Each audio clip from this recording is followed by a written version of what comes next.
വർഷമേറ്റ അരപ്പള്ളി എന്നറിയപ്പെടുന്ന Thiruvithamcode cent Thomas orthodox ദേവാലയത്തിൽ നിന്ന് ആരംഭിക്കുന്ന ഈ സന്ദേശയാത്ര കാതോലിക്കേറ്റിൻ്റെ ശതാബ്ദി ആഘോഷത്തോടനുബന്ധിച്ച് നടത്തപ്പെടുന്ന മഹാസമ്മേളനത്തിലേക്കുള്ള സന്ദേശയാത്ര ഇവിടെ നിന്ന് ആരംഭിക്കുകയാണ്. പരിശുദ്ധ സഭയെ സംബന്ധിച്ചിടത്തോളം വളരെ അർത്ഥപൂർണമായ ഒരു സന്ദേശയാത്രയാണിത്.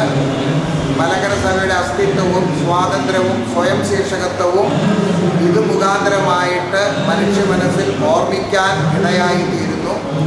ഈ സഭ ഭാരതീയ ദേശീയ പ്രാധാന്യമുള്ള ഓർത്തഡോക്സ് സഭയാണ്.